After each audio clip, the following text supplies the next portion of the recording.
Pemerintah menggulirkan kembali bantuan sosial tunai (BST) selama masa pemberlakuan pembatasan kegiatan masyarakat atau PPKM mikro darurat. Masyarakat mengapresiasi kebijakan tersebut seiring banyaknya kegiatan ekonomi yang bertumbangan.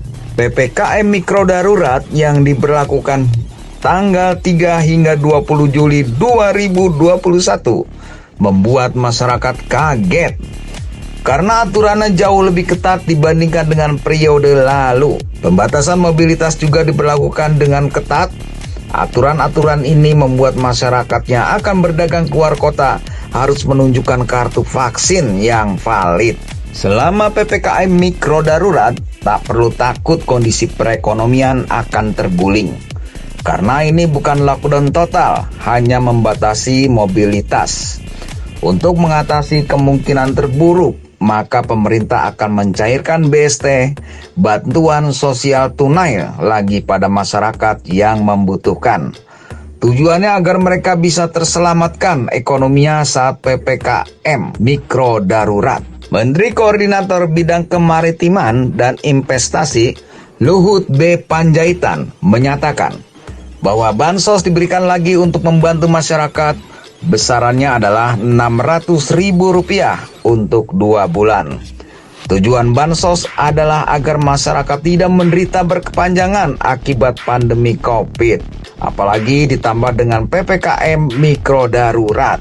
Ya, mengapa harus bansos? Pemerintah ingin menolong masyarakat yang kondisi ekonominya lemah selama pandemi.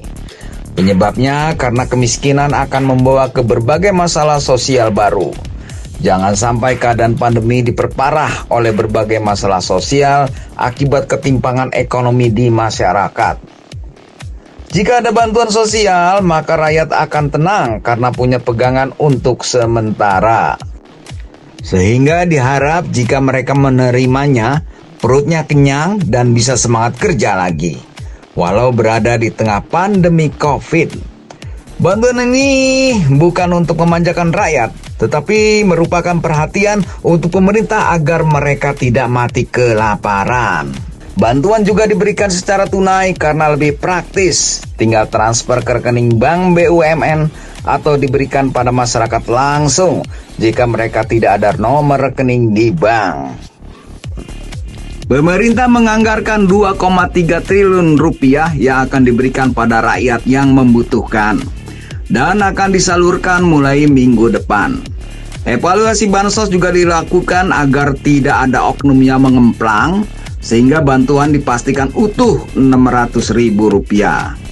Jika ada yang nekat korupsi walau hanya Rp25.000 saja, maka ia akan kena damprat Menteri Sosial karena tega menyunat bantuan bagi rakyat miskin.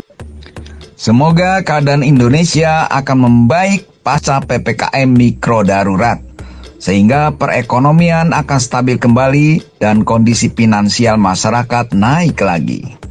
Mereka yang menerima bansos tunai dari pemerintah juga bisa bernapas lega dan mampu bertahan saat PPKM. Dan optimis taraf hidupnya akan naik setelah tanggal 20 Juli. Bantuan sosial tunai adalah salah satu perhatian pemerintah untuk menstabilkan kondisi perekonomian masyarakat, khususnya saat PPKM mikro darurat diberlakukan. Rakyat akan dibantu karena punya cash dan bisa bertahan hidup walau mobilitasnya agak dibatasi.